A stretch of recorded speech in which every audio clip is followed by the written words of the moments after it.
Akhirnya X-Trail datang lagi ke Indonesia. Aduh, seneng banget ya, karena gue punya histori yang cukup panjang dengan X-Trail. Dan gue seneng banget X-Trail dari zamannya T30, T31, even T32 gue pernah punya.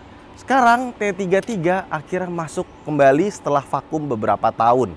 Jadi gue sebelum bikin video ini ya, gue kan cari referensi dulu di YouTube ya, fitur-fiturnya apa segala macem.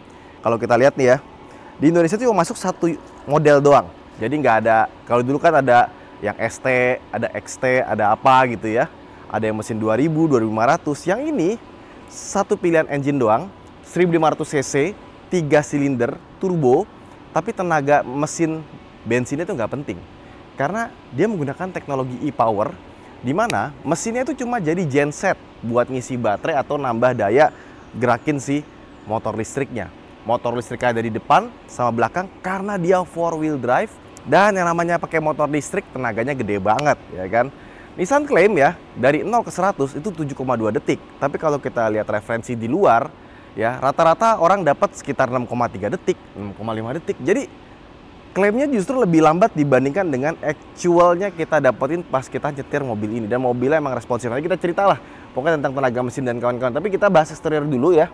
Luarnya ini juga nggak ada yang dikurang-kurangin. Ada LED DRL di atas. Ininya V-shape grillnya ya, khas Nissan. Sama lampu utamanya ada di bagian bawah sini ya. Dan bagian tengahnya adalah high beamnya. Fog lamp juga ada. Dan krum-krumannya itu juga minimalis. Gua kan nggak suka sama mobil yang krumnya terlalu kebanyakan gitu ya. Ini cuma begini aja sama begini, jadi kesannya manis gitu, nggak over. Dan kalau kita lihat dari samping, wih, Nissan X-Trail sekarang kembali lagi mengkotak setelah T32 jadi meliuk-meliuk ya, jadi curvy. Nah, di T33 masih ada curvy-nya tapi udah jauh lebih kotak.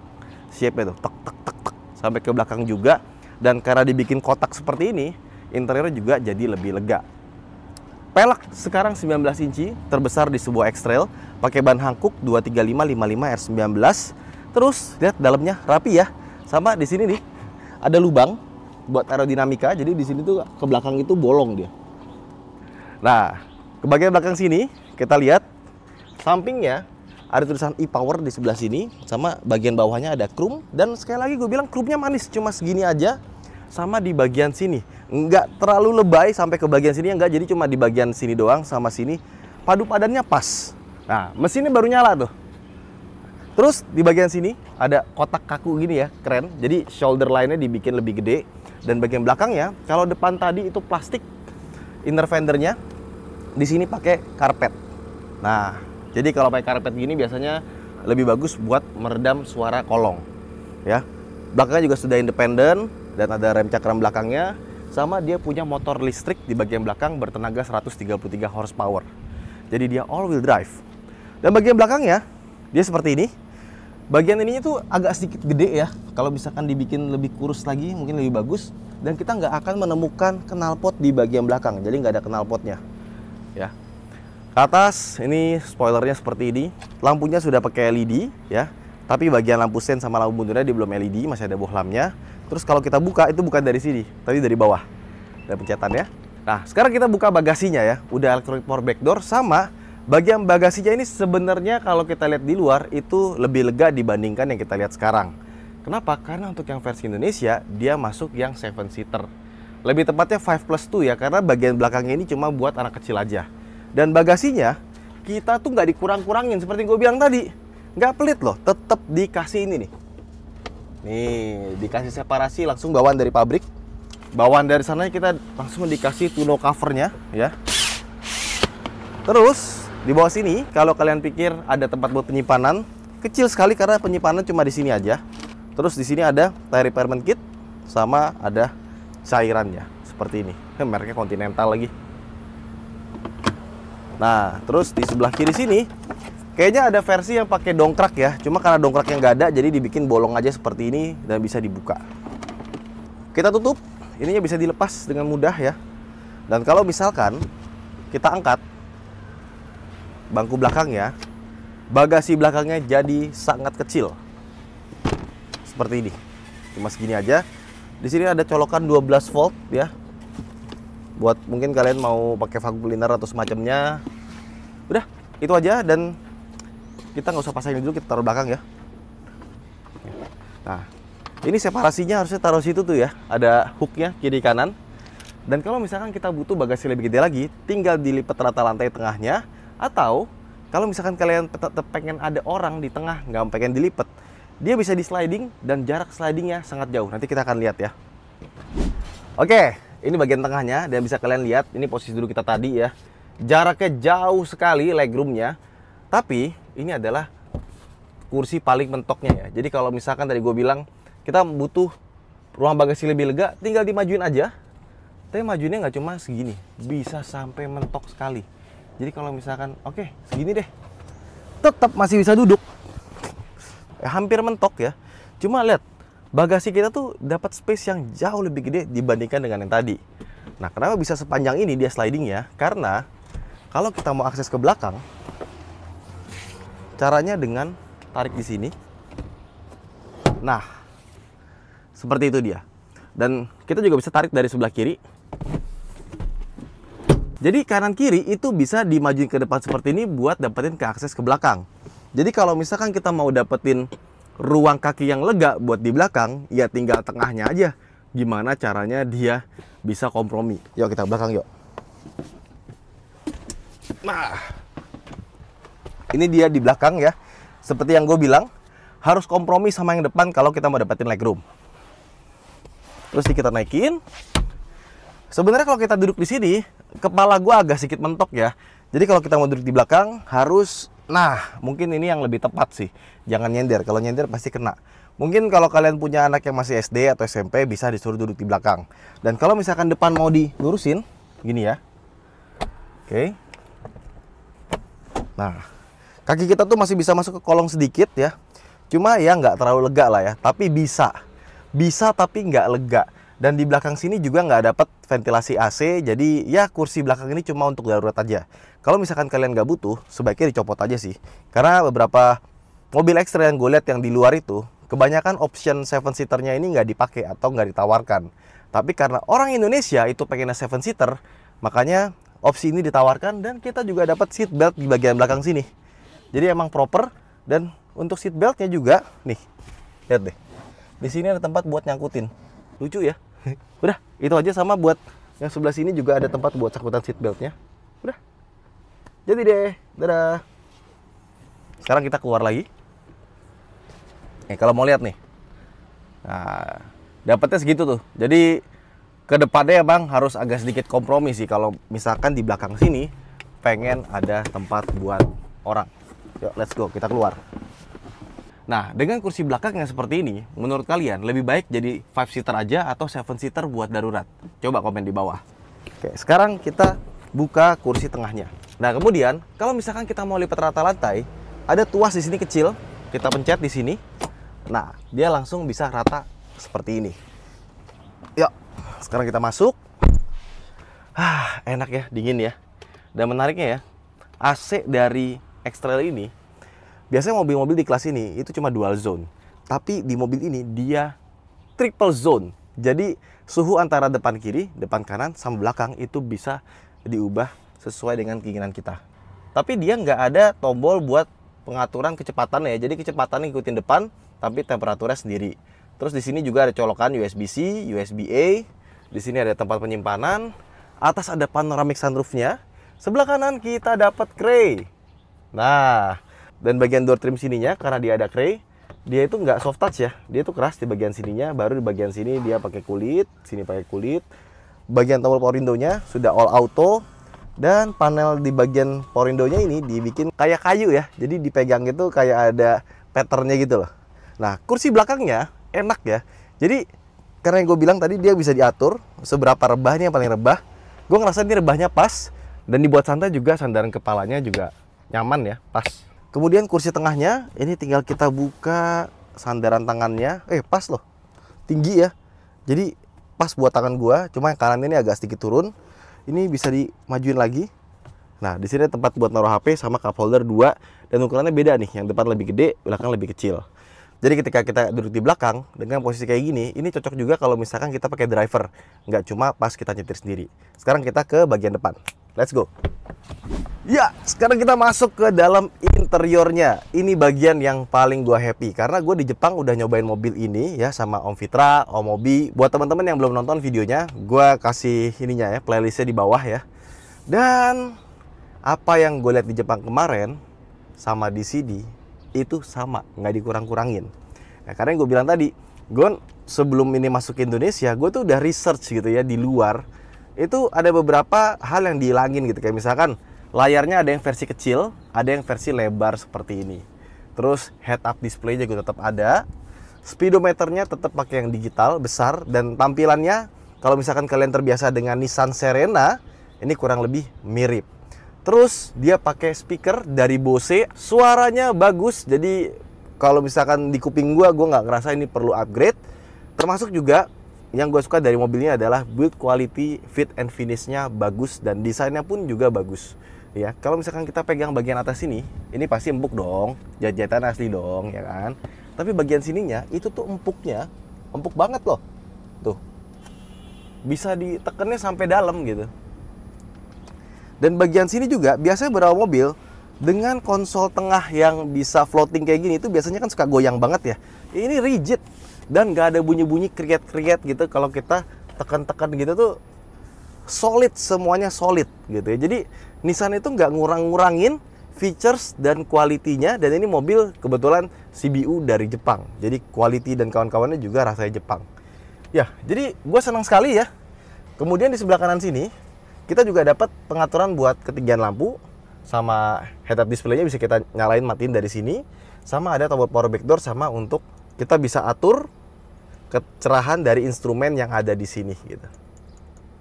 Jadi tombol-tombol fisiknya tuh masih ada, nggak semuanya diumpetin di dalam layar gitu. Kayak misalkan contoh buat spion masih ada tombolnya, AC semuanya tombolnya lengkap, sampai ada heated seatnya juga ya. Bahkan buat kita ngatur suhu di belakang itu ada tombolnya langsung. Biasanya 2 step ya. Ada beberapa mobil tuh kita pencet dulu tombol, habis itu baru bisa kita atur. Ini enggak, dia langsung dikasih tombol fisiknya di sini. Keren ya, bagus nih. Sama dia nggak ada pemanas buat setirnya. Karena di Jepang yang gue lihat kemarin ada pemanas setirnya. Kemudian dia ada auto lamp, auto high beam. Sama gue suka tuh panel-panelnya Nissan ini ya. Saklar-saklar tuh bagus. Tombol-tombolnya pun juga bagus, perintilan-perintilan power window segala macam, sampai ke tombol-tombol sini itu gue nggak ada komplain. Nah, head unit dia ini dibikin floating ya, sama ini masih diplastikin. Gue pengen buka cuma agak nggak tega ya, bukan mobil gue ya. Kita pencet home di sini, dia sudah pakai Apple CarPlay dan Android Auto sudah wireless.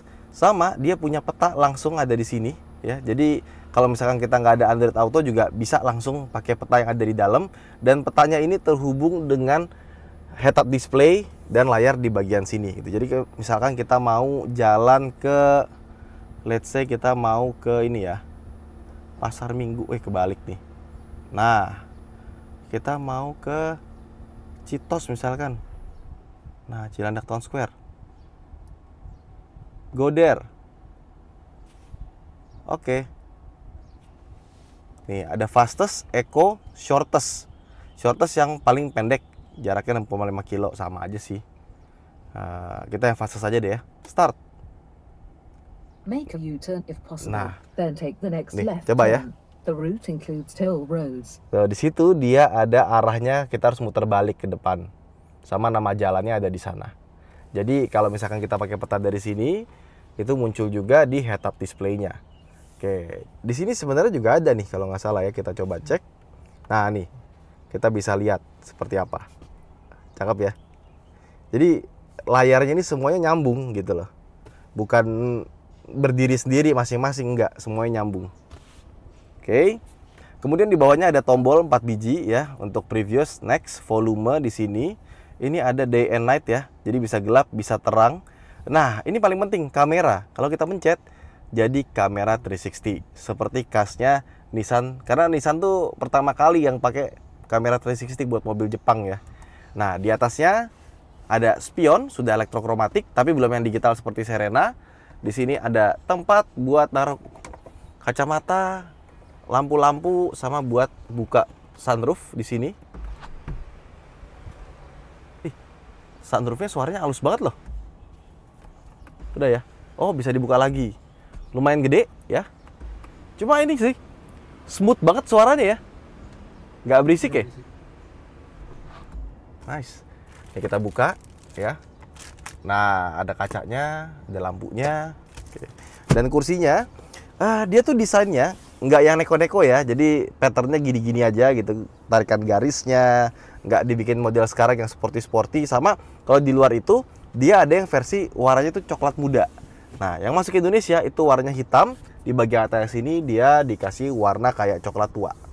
Nah, terus kursinya, dia sudah elektrik sebelah kanan dan ada lambarnya.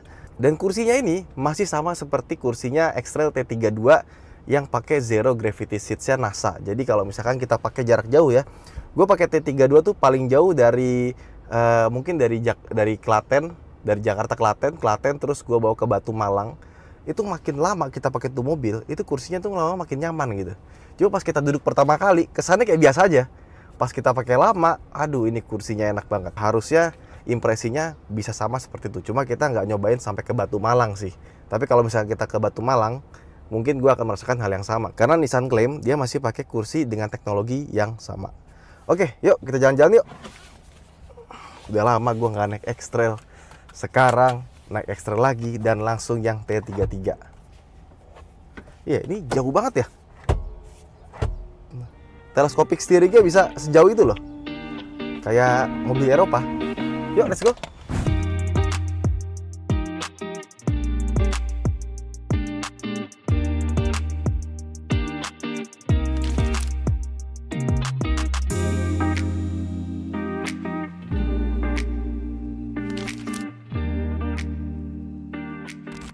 Nah, sekarang kita udah masuk ke dalam Nissan X-Trail terbaru ya.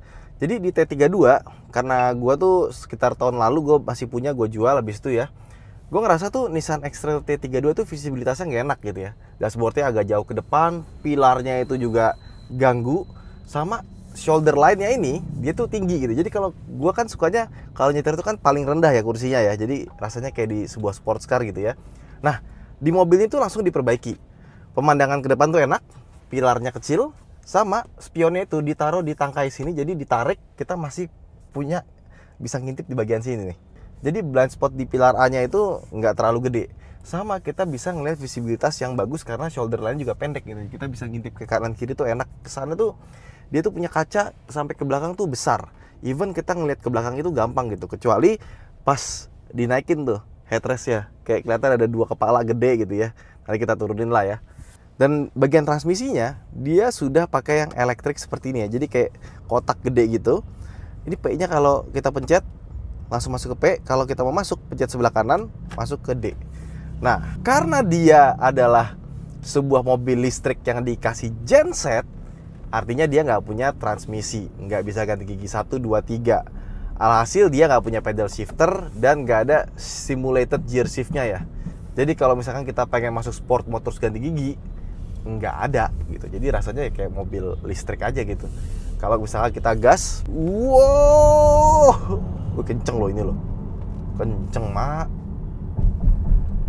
kenceng banget. Dan kita punya drive mode di bagian sini ya. Ini sekarang kita ada di mode auto, ada mode eco ya, sama ada mode sport. Dan untuk off-roadnya itu ada di sebelah kiri ya. Ada mode snow sama mode off-road. Nah, udah itu aja sih. Kita masuk ke sport mode deh. Ketika masuk sport mode tentu saja pedal feel-nya langsung berubah. Kita gas dikit dia langsung lari. Wih, kenceng kenceng. Ini buat sebuah SUV segede gini kenceng sih ya. Digas gitu langsung lari, ngejambak. Set. Seru ya. Dia tuh kenceng, tapi kencengnya tuh lebih rasa kenceng mobil listrik gitu, bukan kenceng mobil bensin. Karena emang semua penggeraknya itu adalah mesin listrik, nggak ada mesin bensinnya sama sekali. Nah, tapi ketika kita masuk ke sport mode, dia tuh regenerative braking-nya langsung yang paling pol, dimentokin gitu. Dan karena dimentokin, biasanya kalau beberapa mobil listrik itu dimentokin, itu tuh kan jadinya agak kurang enak ya. Karena kalau di FWD dia tuh rasanya kayak kita maju ke depan gitu loh. Kayak ada body nose dive gitu ke depan. Nah, karena dia yang regenerative brakingnya itu nggak cuma depan doang, belakang juga ikutan, maka ketika kita pakai si regenerative brakingnya, gue ngerasa dia natural ngeremnya. Tuh, masih bisa kita pakai. Dan kalau misalkan kita pengen lebih terasa lagi, kita bisa masukin ke e-pedal. Nah, jadi kalau pakai e-pedal ini, kita bisa pakai satu pedal doang buat nyetir. Jadi e-pedalnya Nissan itu, kalau kita dari kecepatan tinggi, misalkan dari 100-120 kita lepas pedal gasnya, itu bener-bener dia bisa sampai lambat sekali. Bahkan biar lebih halus, kita tuh ngelepas pedal tuh pelan-pelan gitu. Jadi kalau misalkan lagi macet gini, e-pedalnya itu tetap kita harus ngerem. Karena ketika kita lepas pedal rem, dia maju, dia crawling gitu. Jadi e-pedalnya harus ngerem juga, nggak bisa benar-benar kita lepas pedal terus udah pakai satu kaki aja gitu, nggak bisa. Dan kalau misalkan kita pengennya lagi lampu merah, terus nggak pengen mobilnya maju gitu ya, langsung otomatis parking brake, ada auto hold di sini. Nah ini kita lepas nih e-pedalnya pelan-pelan sampai satu kecepatan tertentu. Nah, sampai 14-13 harus kita rem. Ketika berhenti, auto hold-nya nyala, dia nggak lepas.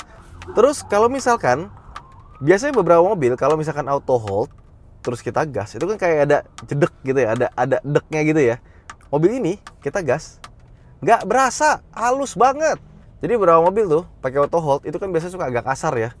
Mesti diinjek gasnya sedikit dulu, dia rilis baru bisa kita gas gitu biar halus. Nah ini tuh enggak, kita gas tuh langsung halus gitu loh. Jadi auto hold-nya tuh kayak kita matiin mode creep di mobil listrik. Bagus nih. Terus dia ada hill descent control di sini, tapi kita bisa pakai pas lagi mode off road, baru bisa dinyalain. Tuh kan auto hold-nya kita pencet, aman loh. Sama di sini kita punya tempat penyimpanan. Di sini bisa naruh-naruh barang lagi, cup holder, dan ada ini wireless charger ya kalau misalkan kita mau ngecas HP kita di sini. Ini kalau dibawa begini ya, baru berasa enaknya si Nissan X-Trail. Karena pertama suspensinya dia tuh comfort oriented seperti halnya Nissan X-Trail lainnya. Tapi gue ada ngerasa serena-serenanya dikit gitu lah. Jadi travelnya tuh kalau misalkan kena sesuatu, dia tuh agak sedikit pendek gitu. Jadi guncangannya tuh bisa diredam dengan baik, tapi goyangnya tuh masih ada. Dan peredaman kabinnya, kolongnya, luarnya bagus. Dan kalau kita buka nih jendelanya, dia sudah double glass. Wih. Jadi makanya ketika kita masuk dalam mobil ini langsung hening seketika. Audionya pun juga bagus, steeringnya akurat, handlingnya juga enak, body rollnya masih minim ya. Yang T32 itu emang terasa lebih empuk ya dibandingkan dengan T33. Tapi yang ini secara kestabilan lebih baik kemana-mana dibandingkan dengan yang T32. Dalam artian dia bisa lebih stabil, handling lebih bagus, tapi nggak mengurangi kenyamanan ya. Kayak lebih mobil modern sih. Ya emang lebih baru ya kan. Kita gas ya. Kenceng loh ini.